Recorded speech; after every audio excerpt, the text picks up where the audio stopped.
Welcome to the 2021 Sunstone Symposium Session 121, Blossom as the Cliffrose, Mormon Legacies and the Beckoning Wild. At Sunstone, we are making it a goal to build a community that allows many ways for people to express their faith. Our tagline is, there is more than one way to Mormon. We invite you to help us build a community where all paths are given space to be better understood. Please support us in our mission by making a donation and subscribing at sunstone.org. After the symposium, Sunstone staff will edit, publish, then re-upload all of this year's session videos to the Whova app. That will take about 2 weeks for everything to be available, but once it is, every video will be available to watch and rewatch in the Whova app through the end of 2021. Please type any questions in the Whova app to be addressed during the Q&A about this presentation.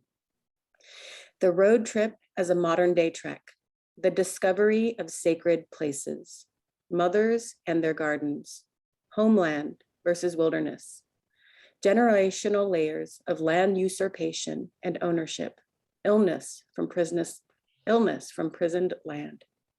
The co-editors and writers of this anthology will present essays and poems in which believer and unbeliever stand in proximity, voices intersecting through expressions of how their Mormon experience shaped an affinity for the natural world. The Cliffrose is the anti-rose, a rejoinder to a colonizer paradigm. Within our title, we name it Wild, in the sense of already home in its natural place, and ever beckoning beyond the imported garden wall. I would like to take a second to introduce you to our speakers before we begin. Danielle Dubrasky is a professor of creative writing at Southern Utah University, where she directs the Eco Poetry and Essay Conference. Her poems have appeared in Karin Review, South Dakota Review, Ninth Letter, Pilgrimage, Saltfront, Sugar House Review, Cave Wall, Open, Journal of Arts and Letters, Under a Warm Green Linden, and Terrain.org. Karin Anderson hails from the Great Basin and writes about it. Dayna Patterson is the author of If Mother Braids a Waterfall, Signature Books 2020, and Titania in Yellow, Park Belly Press 2019. She co-edited Dave's song, Heavenly Mother in Mormon Poetry, Peculiar Pages 2018. Michael William Palmer's first book, Baptizing the Dead and Other Jobs, won the 2019 Monadnock Prize and was published in Bowen Press. His nonfiction has appeared in Bellingham Review, Terrain.org, West Texas Literary Review, and numerous other publications.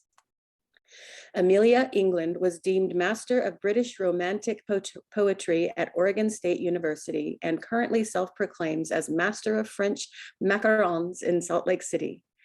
Christopher Nelson is the author of Blood Aria, University of Wisconsin Press 2021, and 3 chapbooks, Blue House, Poetry Society of America 2009, Capital City at Midnight, recipient of the 2014 Bloom Chapbook Prize, and Love Song for the New World, Seven Kitchens Press 2019.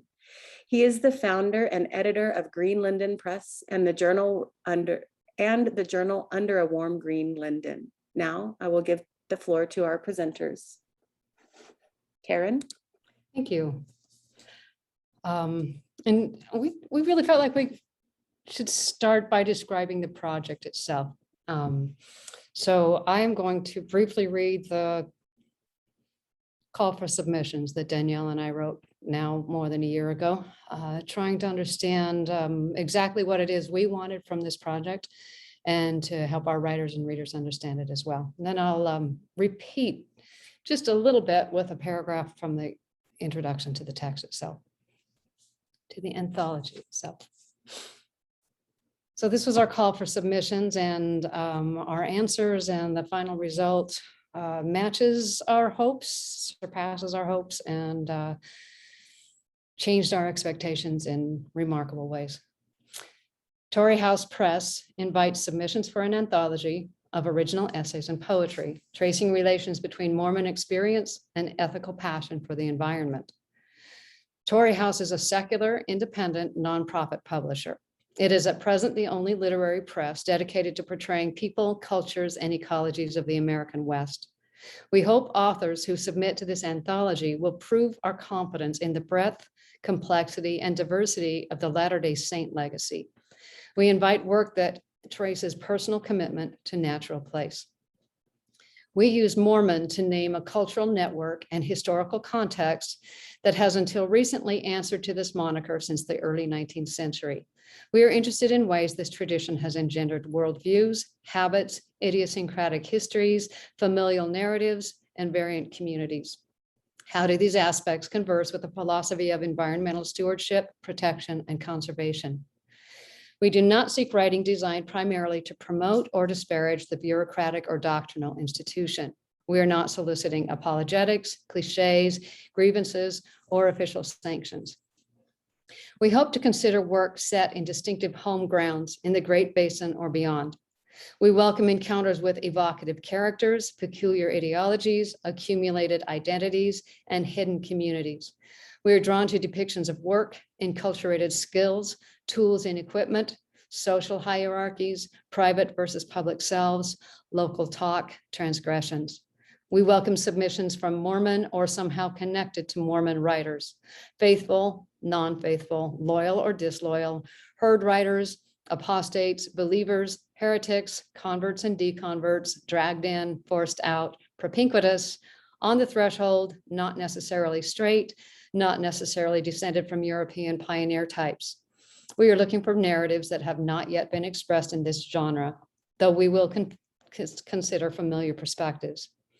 We invite submissions based on knowledge that the contested landscapes of a Mormon-tinged West are approaching irreversible human destruction.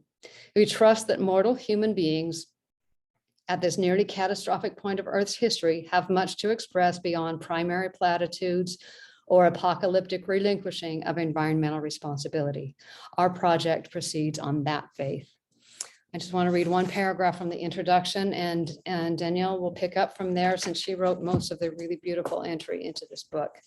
But this is a quick comment on our title, in some ways echoing our first introduction.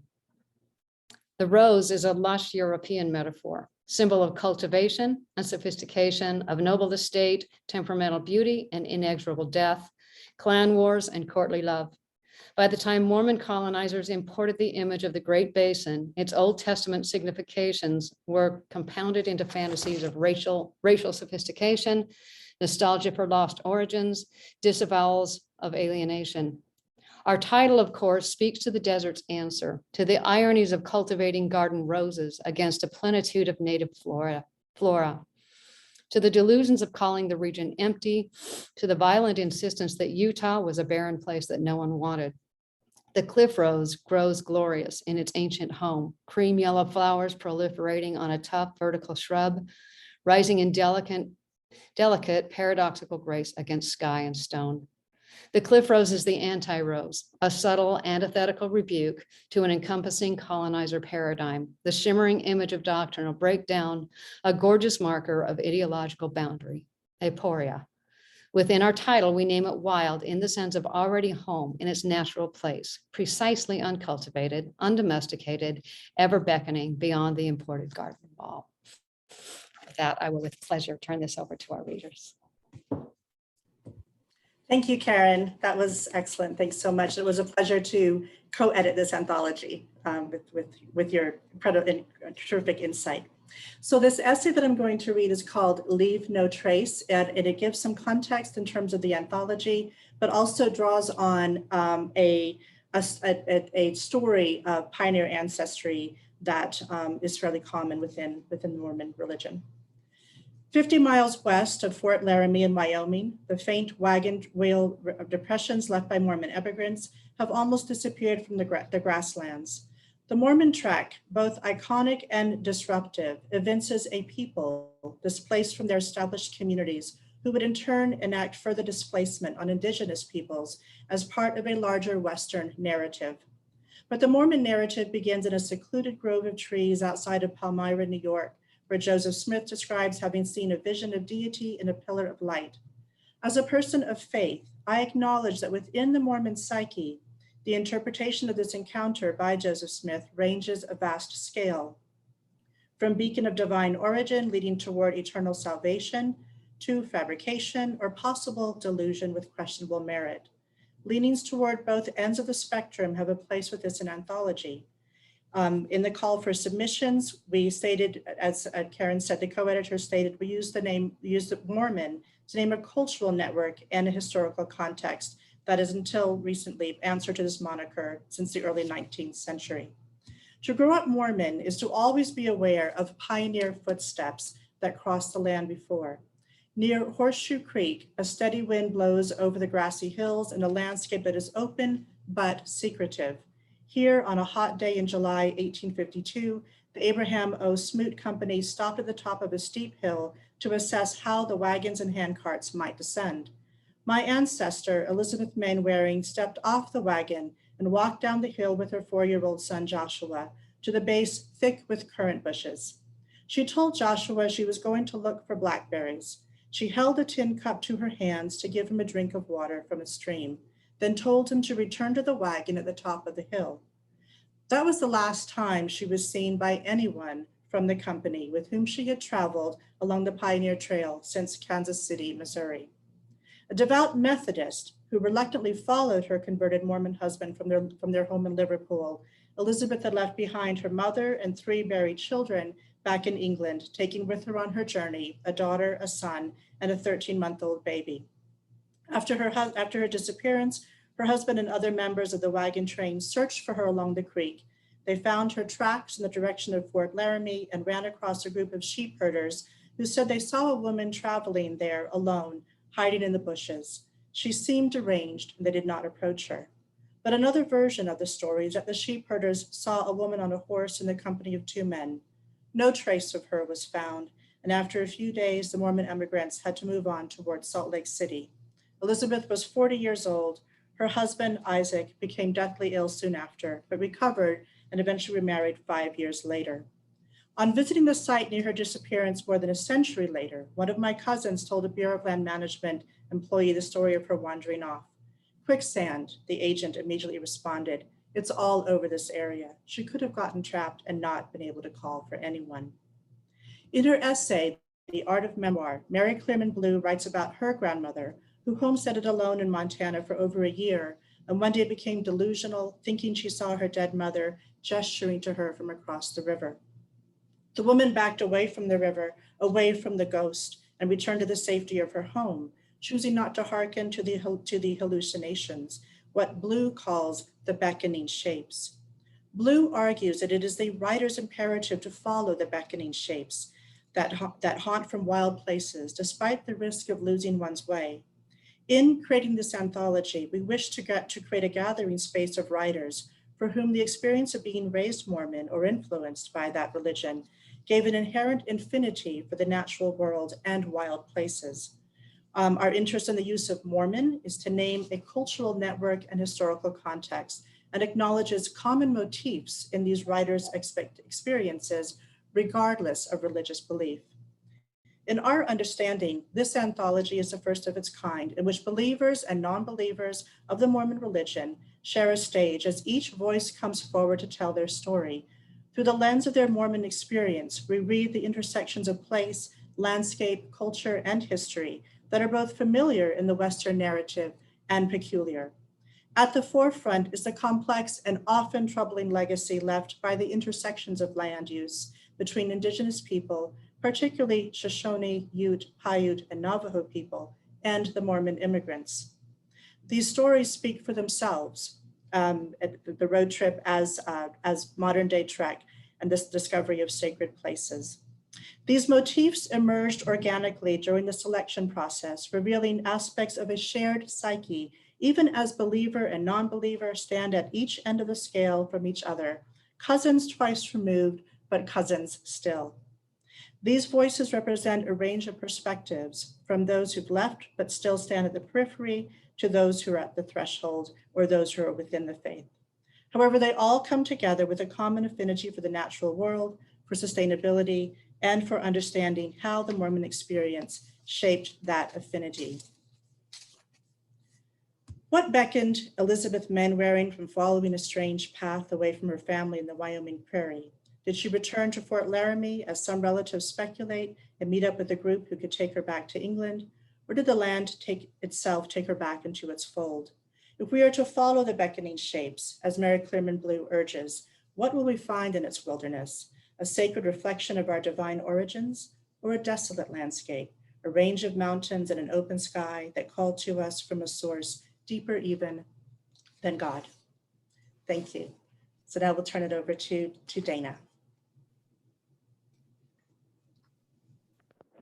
Thank you, Danielle and Karin. It's such a pleasure to be here. And man, I appreciate your work on this anthology so much. I thank you for your vision and for all of your labor that has gone into this. I'm going to share two short pieces that are published in Blossom. The first one I'll share is called Breathe In. Breathe in, hold. The ama in Japan pump their lungs oxygen full, their blood abuzz. They dive from dinghies into freezing ocean, immerse like mermaids to see harvest, pearls and food. 30 seconds. Grasping what was seeded from sand under menace of shark lurk and blue noose. 60 seconds. Sea cucumber, abalone, urchin, octopus. 90 seconds. Pushing up with robbed mouths. Breathe in. Hold your face under bubbles, nose and mouth, while big sister counts the seconds to 100. You almost made it, she says. Do it again. Breathe. Like the tide, what washes in and erupts on shore. Molecules that have been here before, each intake, a partial resurgence of the old. In a shared room, swapping molecules with other breathers, Susan's exhale, your next inhalation. What was inside her, now inside you. This strange intimacy of second-hand breath, third hand, fourth, the whole earth, a shared room. Breathe. Bend at the waist, arms crossed over chest, till black lights disco and sleep heaviness overtakes you and gravity's big hand pushes you down onto the gym's blue wrestling mat or into the arms of laughing friends who wait for your resurgence. Don't breathe. You don't need air more than this stroke between the legs, between the sheets, between evening and nightfall. Insistent rub, fingers, merciful friction. Hold, keep holding, starve your blood abuzz. The whole earth's atmosphere frailer than we'd imagined. Thin envelope of the apple skin, easy to chew through, easy to break the triple bonds of nitrogen with chemicals compounded in all white rooms. Just now, we are grasping what we've seeded.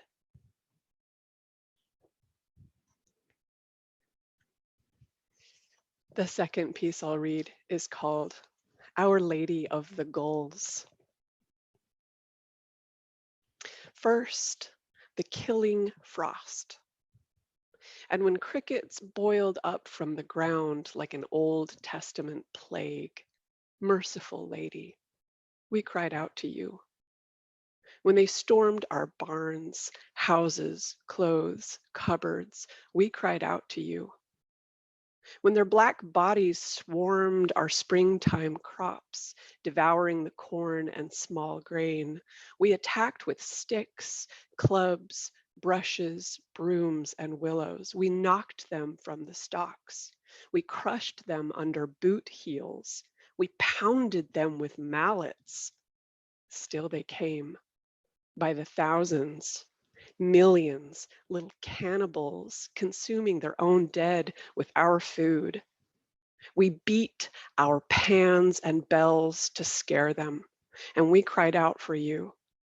We dug trenches of water for them to drown in, and we cried out for you. We set the sagebrush and forbs on fire, and we begged your intervention, lady. At last, you came in a cloud of wings. When it passed between us and the sun, a shadow covered the field. You heard our farmers' prayers and brought your mile of gulls, O Lady of entomophagy. You commanded them to eat, and they did eat and eat and eat, disgorging along the water ditches lumps of crickets, pellets of parts, and then they flew to the fields for more. Some may call them scavengers, dirty birds, rats on wings, but we know better. Lady of the Laris californicus, we hear in their screech the sound of salvation. Thank you.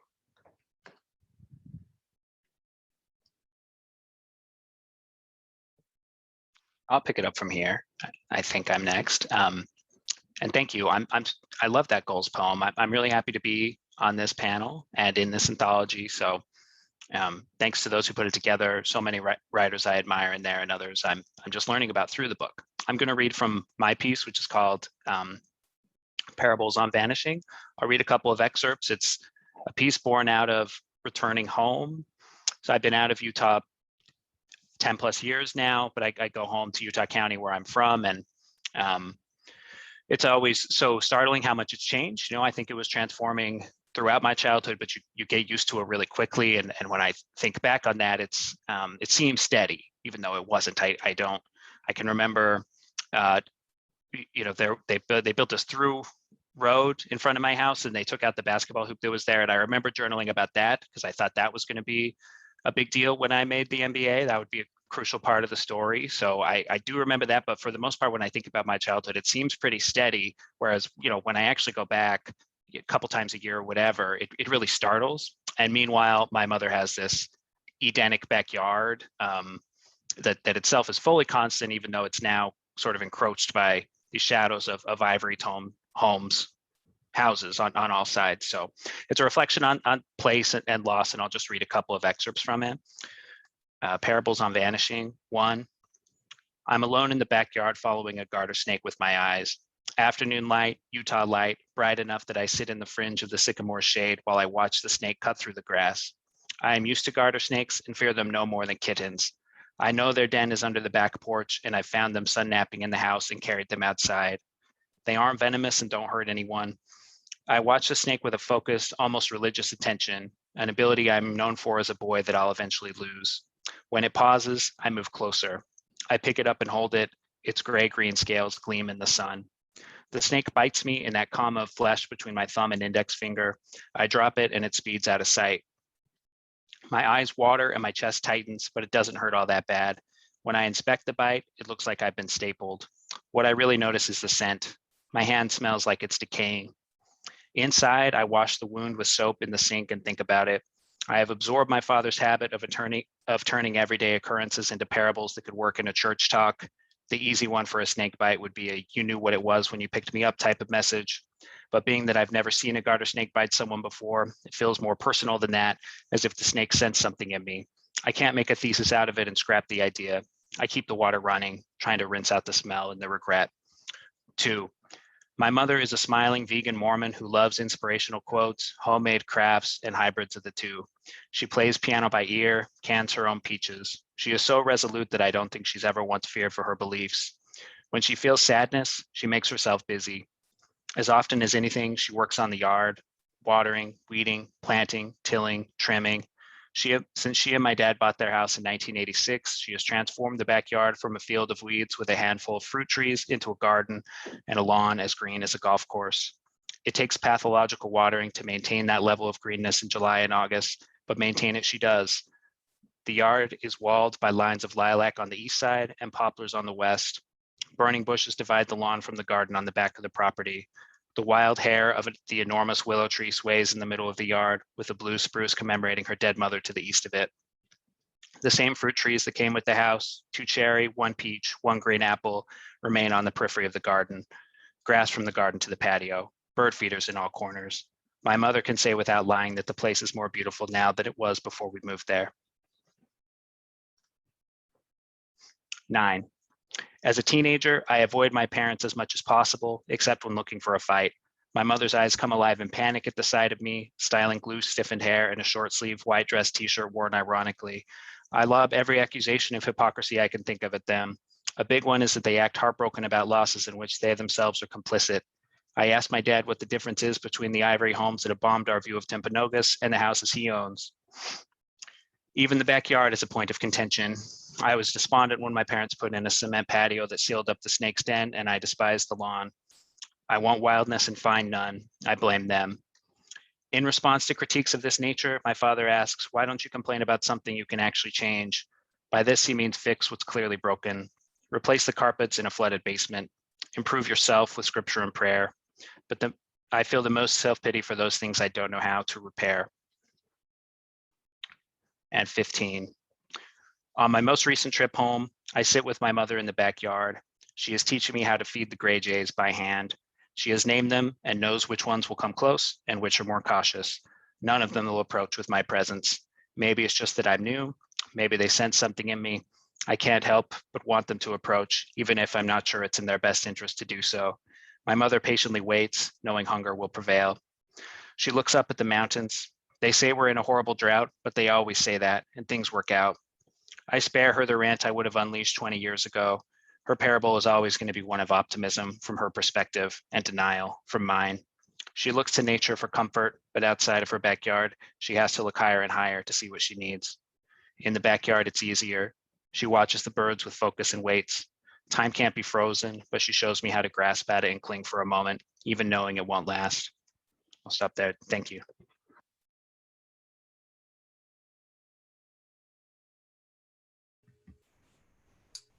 Can you hear me?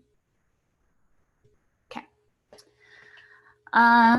So I was thinking about what to say about my Mormon heritage, and I think the best thing that happened to me was I had one parent defect from the Mormon heritage, and then one parent stuck around. So I think growing up like that was probably the best thing that happened to me. I think that the question of nature, just growing up in Utah, I think maybe the last decade where you could go down into southern Utah and have an empty national park. So I probably got the last little bit of that era. And it's always been the place where my parents, my brothers, my sisters, we all kind of come together. So this story is about getting baptized. I'm getting baptized on the 4th of July. I remind my primary teachers, the kids at school, my cousins and aunts and uncles. I had turned 8 the May before, the age of accountability sung about in primary baptism songs, and collected 2 new facts about the ritual. I had to be totally submerged or it didn't count, and the gesture of plunging and resurfacing in the water symbolized death and resurrection at the hand of a priesthood authority. I'm not getting baptized in the church. It's a pond, I'd continue. It's Bee Pond and it's so cold you can barely feel your body. I've already swam in it and gone completely under the water. I think I'm the only kid here who's getting baptized outside. I got a white dress with 3 roses on the belt for getting confirmed. I told any woman who asked of my shopping. It was rare to be outfitted for a special occasion, and I was particularly pleased to match this style with the white flowers on my white Sunday shoes. My mom also took me to the supermarket aisle to choose a pair of white tights, which were so opaque when worn it felt like the lower half of my body was made of milk, smooth and ethereal for my new life of repentance, but unsuitable for pond water. For the actual immersion, I'd wear a white dad-sized t-shirt. I held these pitches like jewels. Here is my long journey with a moral arc, it meant, but even as I willed and rehearsed for it, I was confused. I sensed bigger stories ahead, an unexpected question or visitor, signs and pamphlets telling me to leave no trace and to face no treasure, a long and unsatisfying rehash of the doctrine. My brother would look at me, apprehensive that this next year's rites might not prove as monumental as I made them to be. He listened to my reports from Sunday school. After I get baptized, I received the Holy Ghost from Dad and Grandpa CT and Grandpa Gene, and my observations on being the oldest. We have Dad as our world father, and we have Heavenly Father for heaven. But the synchronicity of our relationship meant that if I were on track for major maturation that year, Christian would get it too. He was yet convinced. I had only a small inkling at the time that my deepest rites and confirmations would not arrive at once, but instead accumulate on the periphery. I had only a few more doctrinal rituals left in me, as the religion would ultimately fail to take. I'd push and bury and ignore, but by college I would send my letter of resignation, and by then from the LDS Church, and by then affix my gospels to a much less stable cosmos. My grandpas would attend as promised, cited as worthy priesthood holders, respectable patriarchs with well-developed careers and swaths of descendants. Both would die from cancers well before their wives and before I could ask more than a handful of questions. And my dad was there. Over breakfast, he had asked if I had hesitations or wanted to understand more of what would be happening that day. He couldn't lack for perplexity. All into my adult years, he'd write me letters, ask to verify and seal his own observations on religion, relationships, movies, and all his great insights and terrible misunderstandings. Perhaps unintentionally, he'd be one to hold me under the water and mystify me of its purpose. And my mom stood on the shore as her gender and apostasy excluded her from walking into the font with me. She wore a long summer dress, black and gold, and splashed with big pink and periwinkle flowers. All morning, she ran the ice cream maker and its boorish sound on the back patio, and cleaned the house and answered the phone and laid out chicken kebabs and white bean salad on platters shaped like goldfish. I knew even then she was conflicted about my initiation, but these little acts of accordance between her and my dad would foster better insight than I'd ever report from the baptism. That goodness requires bigger time and more ample company than my own. Thank you.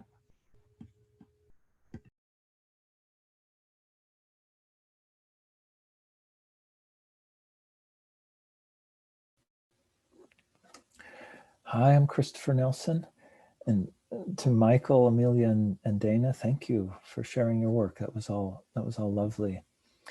Thanks to Sunstone for hosting us and making this possible, and to Karin and Danielle. I'm really honored to be in this anthology. Thank you for the vision and work that you put into it. It's lovely. I'm going to read 3 poems. 2 of them are in the anthology, and then one is sort of, I think, related to this larger theme or larger themes that we're exploring here. The first one's called Blue Flags, and some of you may call wild irises flags. It's another name for wild irises. Blue Flags for Charlotte.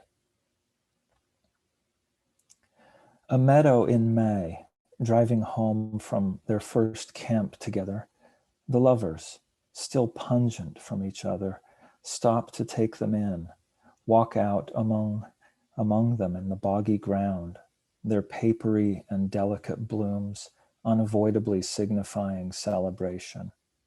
Never mind their poisonous root, which centuries ago the herbalists employed for syphilis and strangeness of the gallbladder, and had their own names for, though most agreed to call it Fleur de Lis, after the king.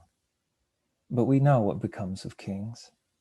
So they called it Fleur de Luz, but we know the implications of praising light. So they called it Fleur de Lis, and it stuck, because no one knew what it meant, which seemed appropriate for a flower of such beauty. For what really can beauty ever mean? The lovers are kneeling beside them, getting muddy, as if the whole show is for them, which it is. That's the first purpose of desire. It's bridge the color between spirit and matter. named after the god's messenger, Iris, who brought to us fleeting beings, the words of the divine, and hearkening to the iris of the eye, tiny circle of the body's wildest color that opens and opens in the presence of the lover, and not even in their absence can it close. They've returned to the car, she with a handful of them, emblems of no country, but kingdom without boundary.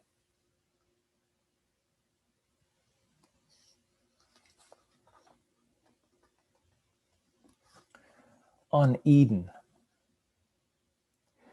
picking apples from the 7 old trees, 6 since the spring ice storm, trees we've neglected, twigs and branches jutting vertical and downward, 2 wheelbarrows full, and 3 times that on the ground that we've let rot and squish underfoot and attract wasps, ants, gnats, butterflies, beetles, all manner of critters I can't identify. From the playpen, our son sings, screams, cries, sings again, waving the toy ukulele like a flaming towel before settling down to try carefulness and the single pluck. Early fall, a break in the rain. The groundhog has taken over the woodshed again, the bats, the crawl space. Asters, so many blooms they're collapsing, purple as mythology, purple as the robe on the picture book Jesus. In my future, when, as the painters and carpenters say, a man past 40 starts to fall from ladders, that future, when my backwards descent shows me the fatigueless blue sky, then my upside down house, then my wife, her 12-foot apple fork aloft, lost to ancient industry and song. When I land in the fetid mush, may the bees not scatter, may their feast continue, may they care nothing of me, may they keep the truer way.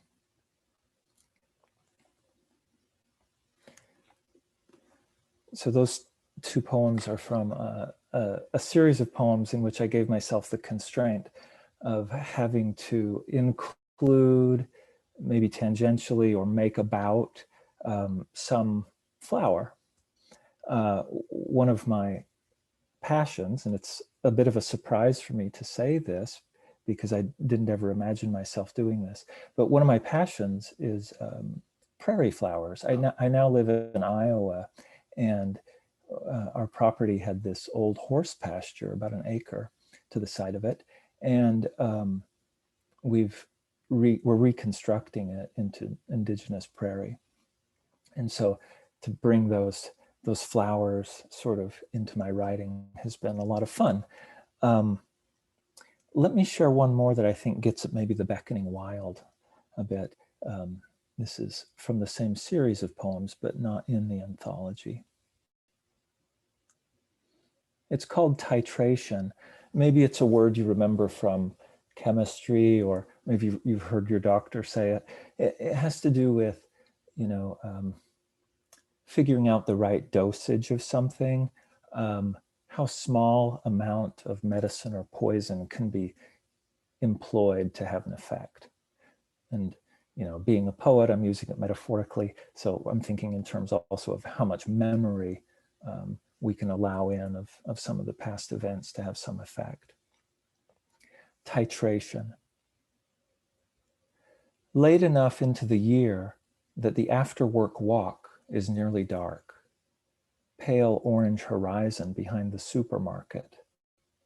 Trees leafless, and the non sequitur hum of the final lawnmower. Someone still committed to a front yard shorn as a putting green for the neighborhood dogs to shit on and semi-domesticated raccoons to lumber across at midnight to unlock a suet cage or unlid a compost bin for a shard of pumpkin or handful of cucumber peels. the calendar perfect crescent moon still able to bewitch my imagination and surface memories. How I watched you sleep.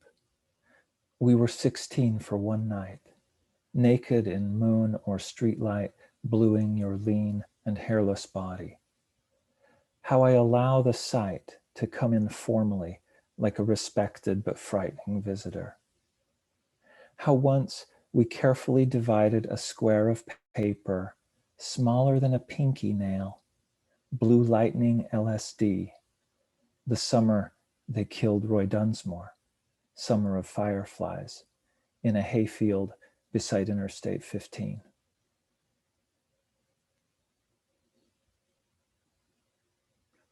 Thank you.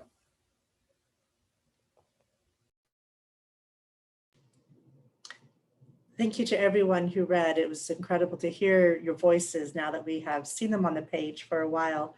What we asked our writers to consider after giving a reading was to think about a statement, about just a couple of minutes statement on how their work was influenced by cultural legacy and commitment to place. So we're now just going to do the same order again, going back to Dayna and Michael, Amelia, Christopher, just addressing that question, and then we'll have discussion or Q&A after that. I'm afraid I'm flying a little bit by the seat of my pants here. I just returned from Utah for my grandma's funeral, and we drove all day yesterday, and I saw Danielle's email this morning. So statement-wise, I may be a little bit shallow in I'm not sure that I'm going to respond perfectly to your question, Danielle, but I did want to say that Mormonism certainly primed me for looking to the outside world for inspiration, and I remember learning the doctrine that everything has spirit: rocks, trees, flowers, grass, and even the earth itself has a spirit. And that stayed with me. It made a very deep impression on me as a teenager, and just kind of electrified me. And we've always, as a family, had a tradition of camping and hiking and dipping down to southern Utah to visit national parks, as Amelia said, when they were more empty than they are now. So I think those family traditions and the beauty of growing up in Utah, combined with that doctrine that their spirit in all matter, has led me to take a lot of enjoyment and from wild spaces, and to appreciate them maybe more than I would without that upbringing. My yard now is completely wild. We don't have any green grass. I think my neighbors wish that we did. I think they wish we would cut down some of these huge trees we've got in the back and maybe pull our horsetails out a little more often from the front yard. But I love having that green wild space in the back, and being able to just look out the window and see that green is like a moment of therapy, where I can just look at the trees and the ferns and know that I don't need to expend any extra water on a putting green for dogs to come and shit on, as Christopher said. I like having that wild space and maintaining that as much as possible. So that's what I would offer for my statement. Thanks, Danielle. Yeah, I was thinking about that, the influence of place and cultural legacy on how I write, or I guess think about writing. And the writing and place are so closely tied for me that it's very hard to disentangle them. All I ever wanted to do when I first learned how to write was learn how to write about my home. I always thought of myself as more of a reader than a writer. And when I was young, I sort of struggled to find books about Utah County that resonated with me in the way that other books did, or that the landscape did, that the place itself did. So, my favorite books even then could get in my blood or whatever. And that would seem like a similar feeling to how I felt about, you know, a mountain landscape or something like that, just sort of obsessively stunned. And I didn't, when I was younger, I struggled to find writing about my home that could match that feeling, and wondered why. I've read, you know, more since, including from people presenting it with Sunstone who have addressed this dearth, if there ever was one. And you know, I found Virginia Sorensen, and it's not, this is no longer really my position that this hasn't been done. But when I was young, I really wondered why there didn't seem to be a Mormon book that got me in the same way as some of my favorite books, and very arrogantly thought, oh, you know, I can do better than this. So that obsession with places kind of guided my writing since that point. And so when I write something new in nearly any genre, I guess places where I start is I don't really know how to make a piece have legs or stand without it. So, you know, I'm very happy to be in this anthology with, you know, it's full of writing guided by a similar kind of obsessiveness. That's what I'd say about that.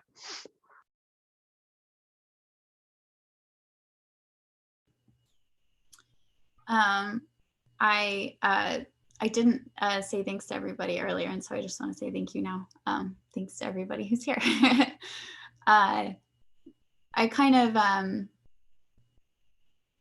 I'm the same way as Michael said, where it's really hard to kind of detangle place and writing and setting. To me, I really enjoy Western literature in general. I think it's all about like atmosphere, and there's like a mood and a tone that I just don't think can be matched. And you know, of course, I grew up here, so it's very close to me. But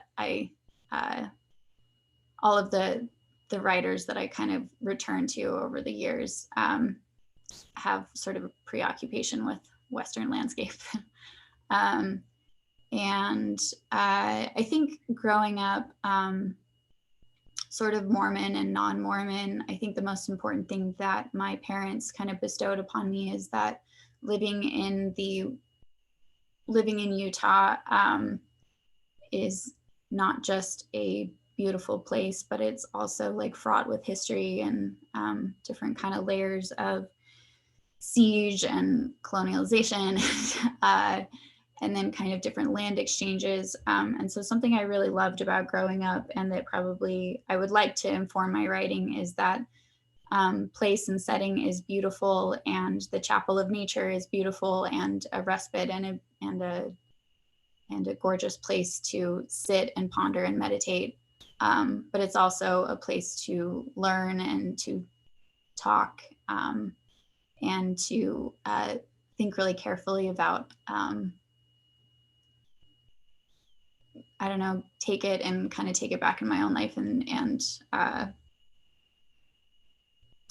just really appreciated that about any times that we took trips together. So I guess that would be my meditation on place and site and setting and nature, is that it's always a place that we get to talk about things that are a little bit contradictory as well.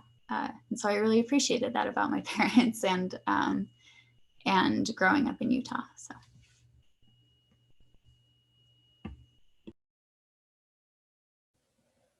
Yeah, it's a great question. And like all great questions, I really don't know how to answer it.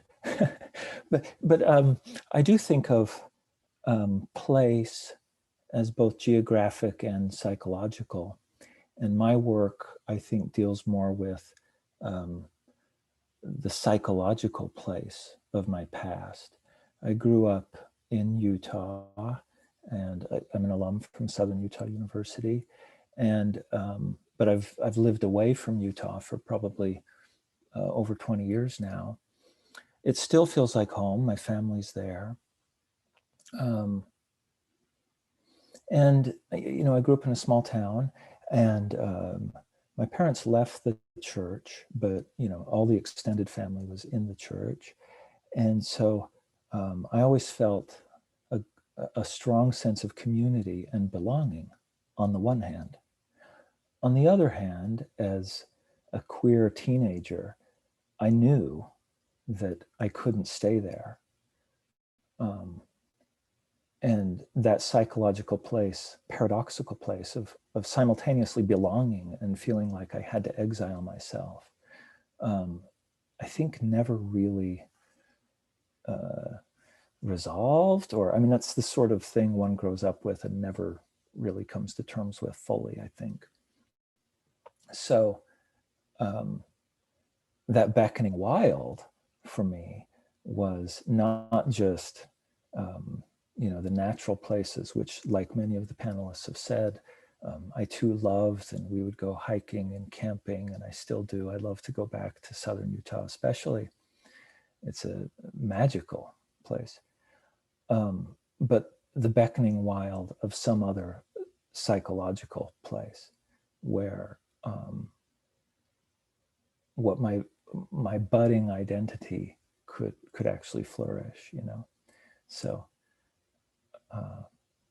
and I think that I'm still trying to sort of describe, paint, if you will, in words, that place in my poems.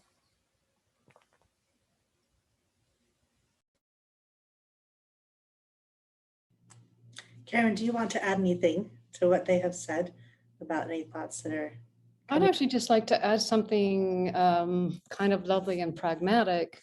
We have a live reading tonight from this anthology with further authors at Modern West Fine Arts. I'll make sure that I post the announcement on on that super cheerful Taki Huva app thing, so that we have that information. But it's a Modern West Fine Art, not too hard to find, downtown Salt Lake City at 7:00. And those readers will be Phyllis Barber, Lisa Bigmore, Amelia, we've recruited her twice for this busy day, David G. Pace, and Stacy Denitsotsi Mitchell. Should be, again, a wonderful gathering with people in person. So we'd love to see all of you who are here at that place. Also, I really would like to acknowledge, I know we have at least two other contributors among us, Julie Nichols and Thomas W. Murphy. Maybe others, I can't quite see the guest list right now, but such a remarkable roster of readers. It's hard to pick and choose, but my gosh, this group here really, I think, gave you a sense of how beautiful this collection of voices turned out to be. And I'm just so grateful for that.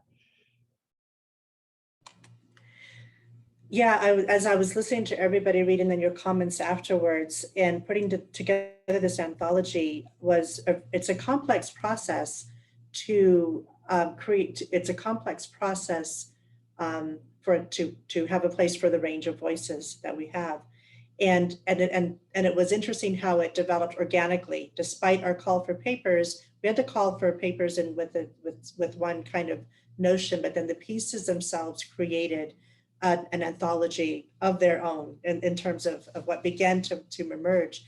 And that was where I came back to this idea of the Mormon psyche, that there is something that again, regardless of where you're placed within that within the religion, there were common motifs that came through, and then also there were hurts that were described as well. There were sorrows that were described about how does that Mormon psyche, where does one fit into the Mormon psyche?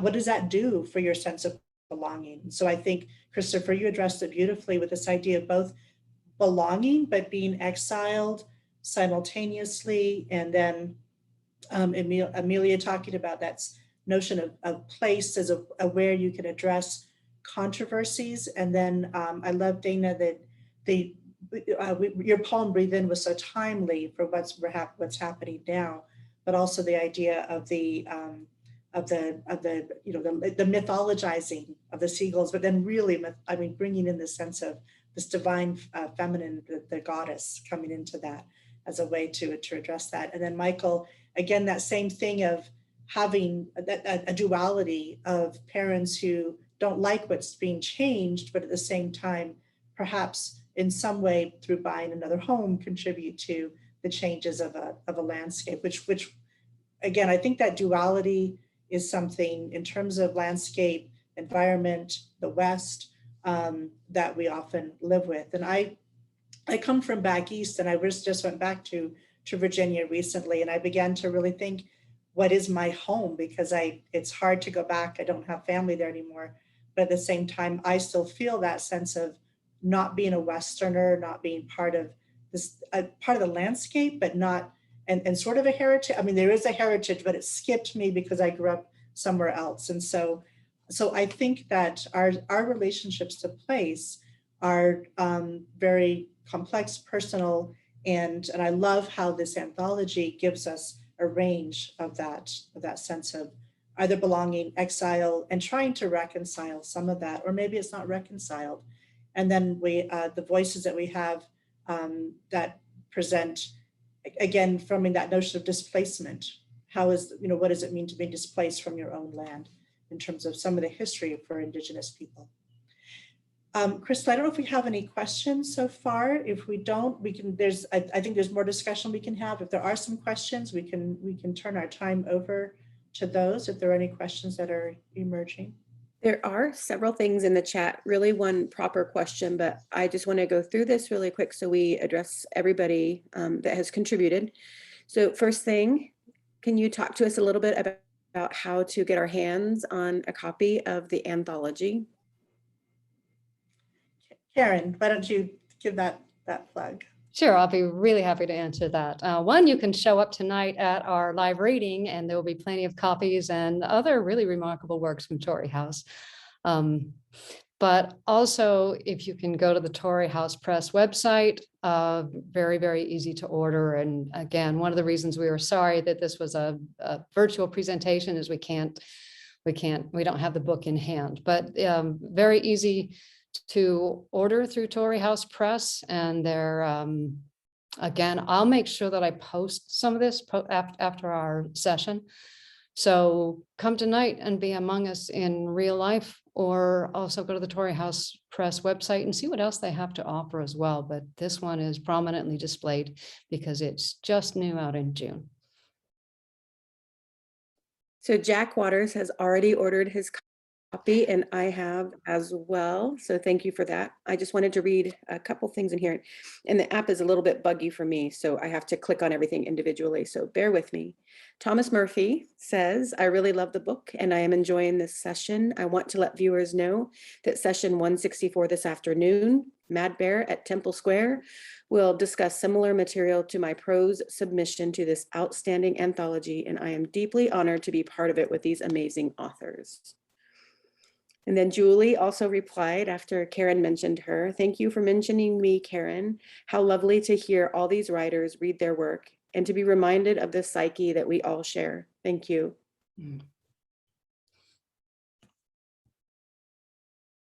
And then we have an actual question from Thomas Murphy, who says, what did you find challenging about including such a diverse range of authors and perspectives? I'm happy to start answering that, and then Danny can follow through. Danielle and I have been very, very good friends for, we were trying to figure out, probably more than 30 years. We've known that we come from mildly different places on the Mormon and religious map. I think in a lot of ways we really didn't see it as the remote at any point of friction, or we've been very free to talk and discuss, and really our common Mormon background along with our literary background and just, I don't know, personal affinity, it's been a very rewarding relationship. So I think I started this thinking that this would be a breeze to put together with Danny, and it was, but I don't know if I could have done it with anyone else. Our insistence that we wanted people who had been touched by Mormon culture or Mormon heritage or Mormon faith in very real and very powerful ways, but we wanted them to tell their own stories, and we wanted a range of points of experience. Of course, we both knew that there are philosophical and doctrinal and maybe factions is too negative a word, but divisions within Mormon culture itself that don't communicate across lines, and that divides families very often. It divides friendships. I've found that in my long years of teaching that it's given a lot of my students who come from this heritage, it's silenced them, made them believe that they can't access their own experience or can't speak their own experience because they've been in some way disinherited from it. And so we really asked our writers to come from a place of vulnerability and personal commitment, and to not feel in any way that they were polemicizing or engaging with each other or trying to win. I mean, sometimes that was explicit and sometimes that was implicit, but to more or less stand shoulder to shoulder and maybe, I don't know, speak to the campfire or speak among each other instead of maybe to each other or against one another. And that, so I think there were points that both of us felt like that we were treading in difficult territory. I think Danny and I both became sort of the goalposts in some ways on either side of the field to say, okay, this needs to come back into the field in one way or another. And there were a few times and a few pieces that really did shake us up. Some of them, for example, Farina King's poem challenged our title directly in ways that were very effective and really kept me thinking and pondering. So when we asked that we really when we invited voices to speak for themselves and speak from their own experience, I think we knew we were in for something quite emotional, but there were a few times I don't think we were quite prepared for how much this meant to both of us and how much we wanted to answer to the complexities of a culture that's still trying to learn to speak, not just outside and beyond itself, but to one another in very particular ways. And it was, I don't know, to answer Thomas's question more simply, it was tough and it was emotional and it was incredibly touching, and it brought me home to my own people in ways that sometimes I didn't want to approach, and also in ways that made me feel like I truly had come home to people I love and people I miss and people I trust to speak in remarkably rich and powerful ways. I think what Karin addressed was that definitely that sense of that. I felt like a tightrope, that we were not representing, but we wanted to provide that space for a variety of voices. We are not representing an institution by any means. So this is reflective of personal experience and human experience within religious and cultural context. I was raised in a very unorthodox Mormon family, and I was also, I cut my teeth on Sunstone and dialogue. I was like going to these, my mother took me to these places when I was young. And so that was just a part of my upbringing, is that you have a place to discuss things, you have a place to question. There's all that milieu. So from that sense, it was, I felt comfortable with this process, and I do think that that's important for me. If one stays within the religion, one has to have a place to express one's voice honestly, and push against that. And so that's because I grew up with that as part of my religious identity, that I've taken that with me in various ways, but also acknowledge that that's not everybody's experience. That's mine. And that's where I felt like this anthology is really each person coming forward and telling their story, and then coming back, and then you begin to see an entire spectrum of experiences. I also, in creating this, for the writers of faith or within, oftentimes within religious audiences, writers, if they're going to write to that audience, they feel like they need to represent that audience in an orthodox way. Mm-hmm. And I felt like as a writer, regardless of my own background, I reflect, going back to that notion of personal experience, a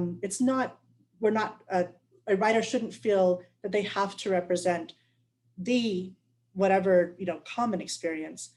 And so this was bringing light or giving light to, experiences on the margin, experiences that were outside of the orthodoxy, whatever that might be. So I think the complicated aspect of it was just creating that tightrope, and both on both sides of not having it be something that was doctrinally based, that not from personal experience, or to something that might be reflective of one's own negative experience perhaps within the religion, but without a larger context, without contextualizing it as a writer does. So maybe I can add one more Yeah. point to that one. We wanted to make sure that every single writer who had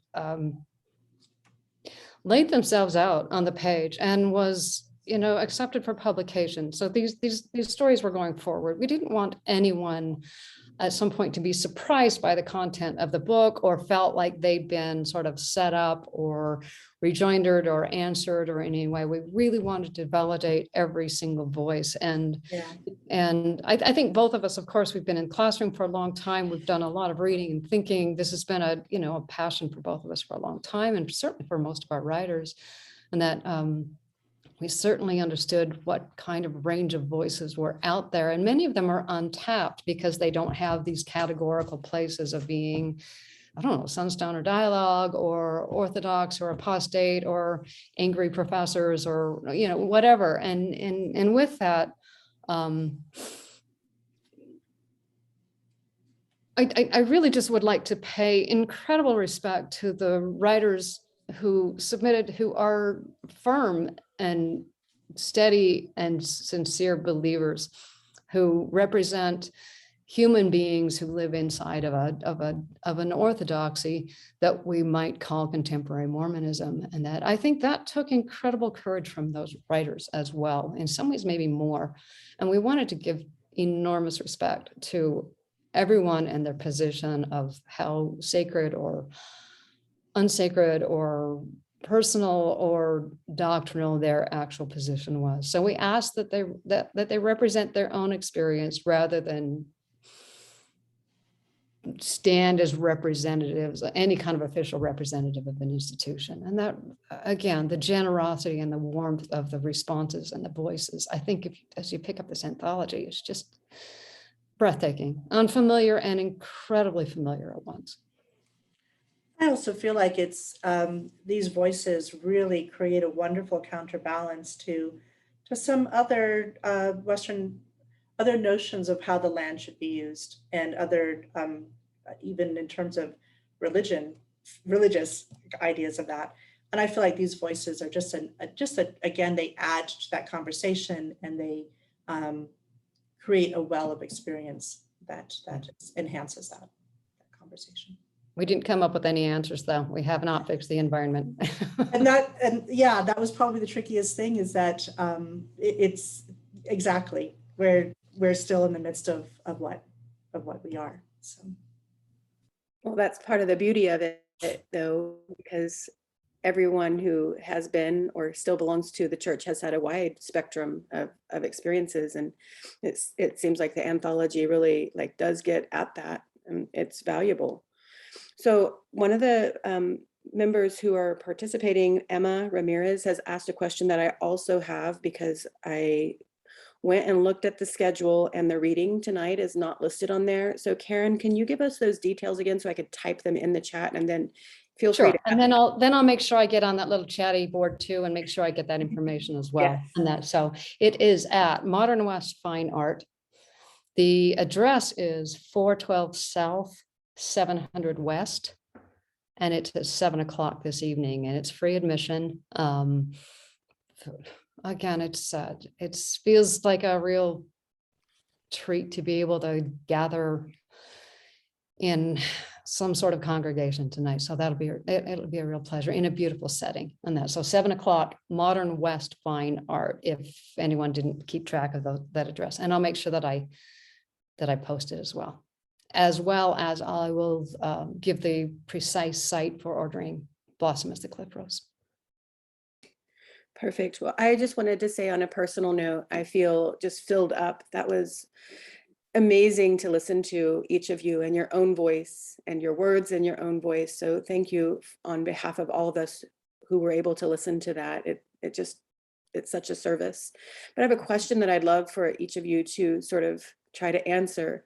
So let's say you are a person who feels deeply moved by other people's words, and they kind of inspire you to do the same thing and contribute your own voice. How do you suggest to someone who doesn't vision themselves as a writer to begin the process of writing?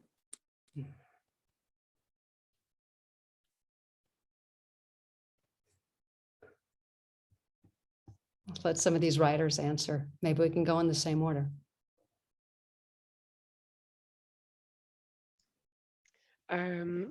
Well, I I think journaling is really powerful. It's low stakes, especially if you don't get yourself like a gold embossed, journal with fancy hardbound, to get something.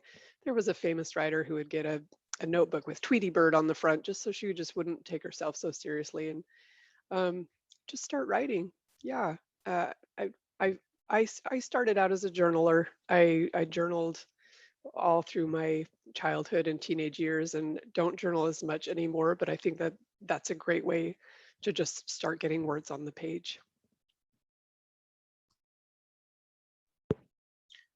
Certainly agree with Dayna. Just writing is probably the main thing. I do think it's helpful to have an audience at some point. I mean, it really transforms what you emphasize, and when you're thinking about someone else, even if it is a direct one particular person,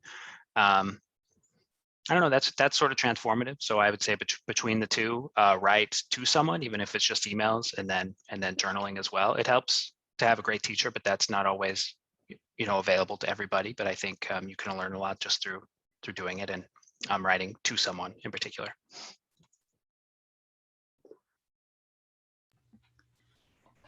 I think that something that works really well for me is to start with things that are really concrete and really mundane, and then like the bigger ideas come out of that instead of in reverse. I think I do this a lot with my poetry, where it gets really, I get a little bit too heavy, or the concepts are like too abstract or vague. And then I'm like, oh wait, I need to flip this. I need to like do something. I need to just write about like my dog's collar, or like just something very specific and concrete. And then like the story kind of comes out of that. And I think that if you're just starting out with writing, or if you want to break into that, be like relentlessly concrete. And that I think helps. So you don't end up with like those bigger sort of ham-fisted like cliches and stuff that we all love, or you end up kind of rehashing a lot of the same ideas. If you write about your specific concrete details, I think they're more fascinating to other people than you might think. So that's my advice. I have another question for you all. What would Can you I weigh in on that one for just a so sec? sorry, Christopher. Yes. Well, it's kind of amazing to be the last one each time, because I get to sit here and ruminate for a bit. Two things I would say about taking on the enterprise of writing. Certainly, I agree with the journaling and finding some compatriots you can share with in a low stakes environment, and maybe at some point finding teachers. All of that's wonderful. I love the Renaissance notion of the masters, they imitate. So you find something that speaks to you, something that you love, that in your reading, so you read something and you like it, do what they did. Allow yourself to imitate. It's not like you can go publish it. It's not like you're plagiarizing, but you find some quality in there, some aspect of voice, something about the style or the form, and that is exciting. And you do the same thing. You give yourself permission to do the same thing. It can be so liberating to allow yourself just to quote unquote copy what somebody else does. And I think, if you do that long enough as a sort of strategy, you end up with this repertoire of things you can do in your own writing. And secondly, I would encourage, it's sort of a mindset thing, to to think of it not as I have this experience or this idea and therefore I want to tell it. For me, that usually comes across as a little too one-dimensional.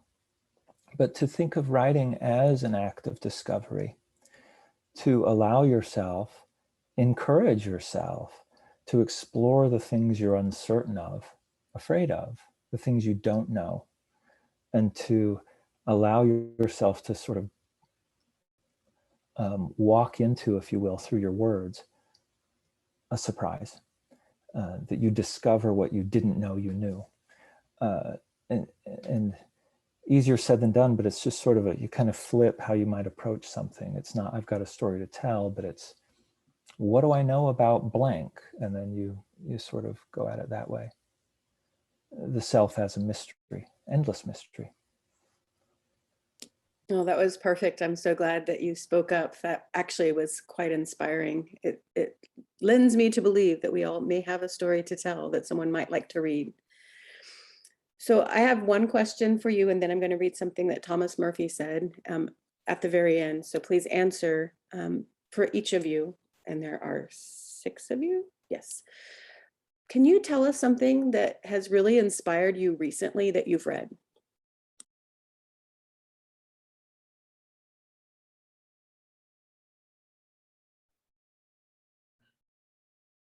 You know, I'll go, I always have a lot of things that are fascinating me as I read, but really in this company, I really would like to push Michael Palmer's beautiful collection of essays, Baptizing the Dead and Other Jobs. You know, I just listened to Michael think about or talk about trying to capture the essence of the world he lived in as a child and his really shameless passion for Utah Valley, which I've always loved and argued with him about in multiple ways. And that I think it's just plain one of the most beautiful pieces of work that's come out of this region and this culture, but it certainly transcends it in its human intelligence and warmth and beautiful language. So I really would recommend that one with my whole heart. I've also found that I've circled back to some really traditional, kind of just wonderful classic work by Ivan Doig, who writes so beautifully about Montana in a certain period and writes so vividly, writes characters so vividly and so warmly. I'm finding that my passion for setting is my passion for character. How do our places and times and how do these landscapes make us who we are? So for some reason, when I need to sort of launch my own writing and my own thinking and trust what I would like to do, I'm finding Doig re-inspiring again in some really powerful ways. I was just going to put it 2 books that I've read recently. One is After Earth by Michael Lavers. I think that's what it's called. The other is Earthrise by Deborah Fleming. Both beautiful books with the notion of the natural world. And then I'm just going to put a shout out to Christopher Nelson's Blood Aria, incredible collection, and Dayna Patterson, Mother Rover Waterfall, just wonderful collections of work there. And so those are some pieces. And then Deborah Fleming has another collection of essays, and I can't remember the name, but it's a collection of essays about Ohio, literature, place, the natural world. So I just look her up, Deborah Fleming, Earthrise collection of poems. Then she has a collection of essays as well. And those are some things that I've been reading as I've also been preparing for a class I'm teaching on eco-poetry and the essay.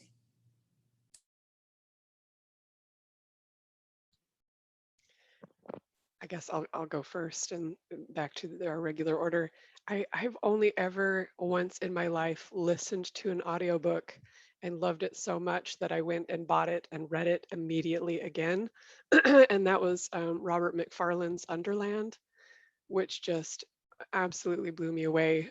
So I think I'm going to become a Robert McFarlane completist, and I am going back to his first book and just started Mountains of the Mind.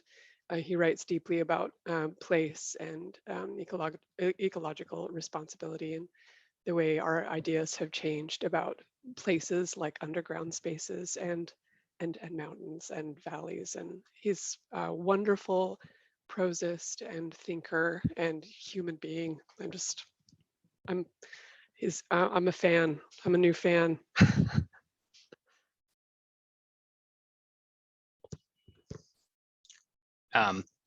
First of all, Karin, that was way, way too kind. Thank you for mentioning my book and it means, the most coming from you, one of my favorite writers ever. The book, I don't know, it's not inspiring, but the book that's in my head now is as I sort of talked about earlier, how I used to get obsessed with books and I still do that, is Atonement by Ian McEwan, which I had never read before, nor seen the movie or any of that. And, I'm not really a fiction writer. So I like to see what they can do. I like to see a kind of, I don't know, gargantuan sort of ambitious book and see how it plays and how it works. So I would recommend it mainly because I want to talk about it with somebody. So if anybody reads it, that's great. But that's the one that's on my mind right now.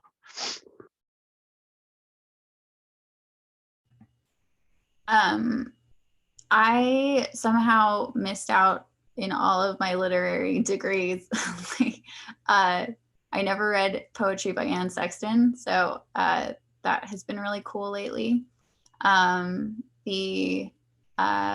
then a really cool book that it'll only take like a few hours to read. It's an easy read, but it's like really rich and cool, and it'll stick with you. Is Savage Appetites.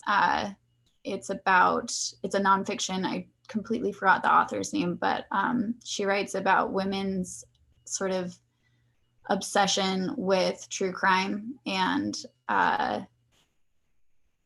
it's really creepy. She kind of lays it out in a couple of different chapters about women who have either participated in crime or been fascinated with crime or tried to solve crime. And it will definitely stick with you for a while, and you'll want to talk about it with everybody that you hang out with. So those are with me right now. Well, when the pandemic sort of changed everything, I lost my job and I had a lot of time, which at first it was terrifying, and then it turned out to be a golden opportunity. So what I did was I edited an anthology of Iranian poetry.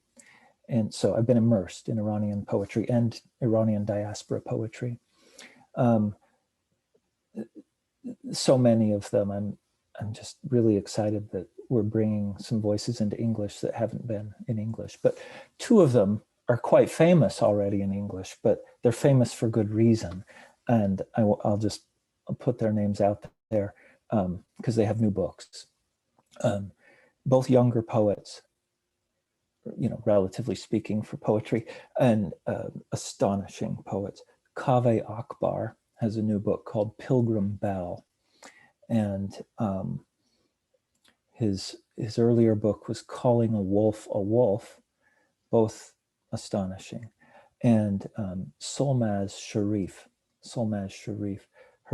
her book Look is one that you really shouldn't miss. And in early next year, she has a new book coming out that is very exciting for me. Can I throw one more in there?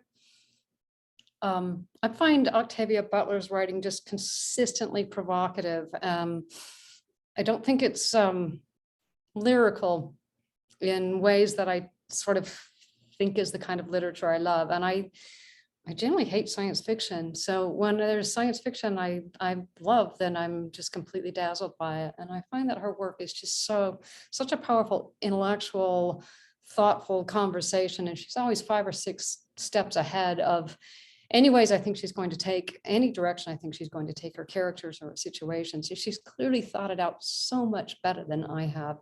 That as a writer, I find that I don't like to write while I'm reading. I tend to read copiously and then I write without accessing anything from anybody. And they tend to go on about, I don't know, almost annual seasons. But when I just need to get kicked in the butt, it's Octavia Butler. She really brings me back around to what I write without feeling like I have to imitate her in any way. I just feel like I have a very powerful conversationalist behind me. So.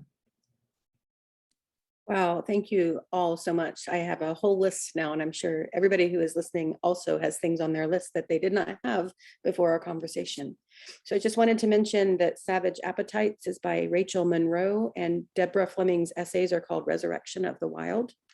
I think Thomas Murphy just said the best thing in the Whova app. So I'm going to close with this unless there's any more conversation that we would like to have. He says, "Thank you for the balance that you created. We need more of this type of work that crosses those divisions within our broader culture.